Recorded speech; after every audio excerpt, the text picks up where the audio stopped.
সন্তান বাহিরে যাওয়ার সময় অবশ্যই অবশ্যই 3টি দোয়া পরে তাকে ফু দিয়ে দিবেন।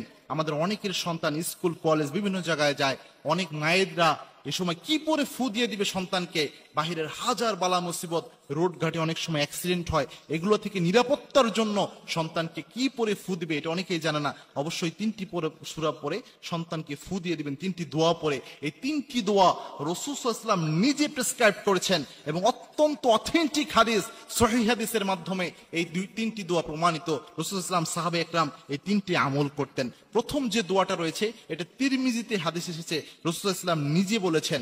আল্লাহর হাবিব সাল্লাল্লাহু আলাইহি ওয়াসাল্লাম বলছেন, যখন তোমাদের কেউ ঘর থেকে বের হয় তখন যেন ওই ব্যক্তি পড়ে বিসমিল্লাহি তাওয়াক্কালতু আলাল্লাহ ওয়ালা হাওলা ওয়ালা কুওয়াতা ইল্লা বিল্লাহ। এই দোয়া পড়ে যেন নিজের মধ্যে ফু দেয়।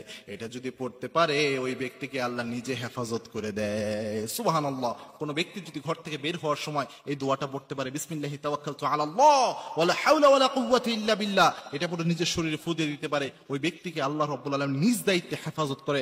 নাম্বার 2 হচ্ছে, যেটা খুবই গুরুত্বপূর্ণ বিষয়, সেটা হচ্ছে আয়াতুল কুরসি। গোটা কোরআনে আল্লাহ রাব্বুল আলামিন যত আয়াত দিয়েছেন, এই সব আয়াতের মধ্যে সবচেয়ে প্রেস্টিজিয়াস যে আয়াতটা, সেটার নাম হচ্ছে আয়াতুল কুরসি। আল্লাহর হাবিব সাল্লাল্লাহু আলাইহি ওয়াসাল্লাম নিজে বলেছেন, আয়াতুল কুরসি যদি কোনো ব্যক্তি পাঠ করে, সকালবেলায় কোনো ব্যক্তি আয়াতুল কুরসি পাঠ করলে আল্লাহ রাব্বুল আলামিন ওই ব্যক্তির জন্য স্পেশাল ফেরেশতা নিয়োগ করেন।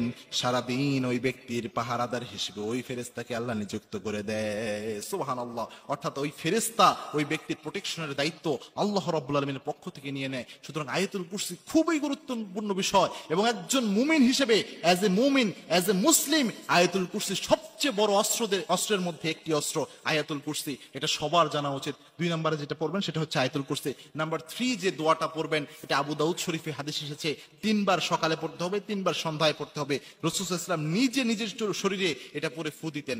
আল্লাহর হাবিব সাল্লাল্লাহু আলাইহি ওয়াসাল্লাম বলে দিয়েছেন, কোন ব্যক্তি যদি সকালে 3 বার এবং সন্ধ্যায় 3 বার পড়তে পারে, বিসমিল্লাহিল্লাযী লা ইয়াদুররু মা ইসমিহি শাইউন ফিল আরদি ওয়ালা ফিস সামা ওয়া হুয়াস সামিউল আলিম, এই দোয়া যদি সকাল সন্ধ্যা 3 বার করে পড়তে পারে, ওই ব্যক্তিকে আল্লাহ রাব্বুল আলামিন নিজে হেফাজত করে দেয়। সুবহানাল্লাহ। অর্থাৎ সকালে 3 বার কেউ যদি এই দোয়া পড়তে পারে, আবার সন্ধ্যায় পড়তে পারে, ওই ব্যক্তির প্রোটেকশনের দায়িত্ব স্বয়ং আল্লাহ নিয়ে নেয়। সুতরাং আমাদের যাদের সন্তান ঘর থেকে বের হয়ে যায়, বাবা মার উচিত এই দোয়াগুলো পড়ে ফু দেওয়া। আর মনে রাখবেন, সন্তানের জন্য পৃথিবীতে সবচেয়ে কবুল হয় যে ফু, সেটা হচ্ছে বাবা মায়ের ফু। কোনো মা যদি তার সন্তানের জন্য ফু দেয়, এই ফু সরাসরি আরশে আজিমে গিয়ে পৌঁছে যায়। সুতরাং বিষ্ণু ইসলাম নিজেও বলেছেন, 3 ব্যক্তির দোয়া আল্লাহ রাব্বুল আলামিন কখনো ফিরিয়ে দেন না।